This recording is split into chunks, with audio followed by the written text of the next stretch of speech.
Morning everyone, present here on the prosperous occasion of Republic Day. Myself Preetham Shiroka standing before you to present a speech on 73rd Republic Day. Republic Day is celebrated every year on 26th January. This year India will celebrate its 73rd Republic Day.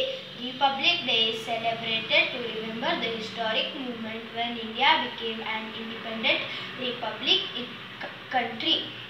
As we all know, India got independent on 15th August 1947 and didn't have its own constitution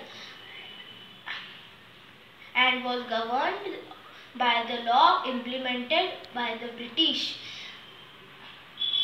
However, after many amendments and deliberates, a committee headed by the Dr. B.R. Ambedkar submitted a draft of a constitution and which was adopted on 26 November 1949 and officially came into effect on 26 January 1950. On the same day, Dr. Rajendra Prasad began his term of the first President of India. The Commitment Assembly became the Parliament of India under provisions of the new constitution.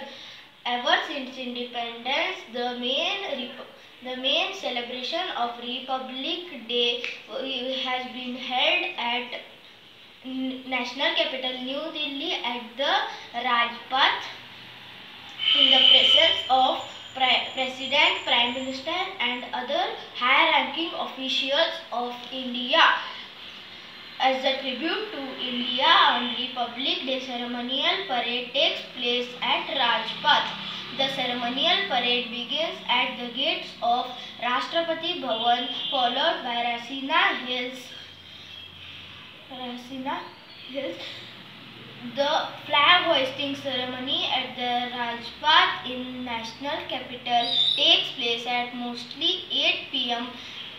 followed by Republic Day speech by President and Republic Day parade. The Republic Day march is the eye-catching element of the festival and it showcases the Indian culture and social heritage. It also showcases Indian defense capability.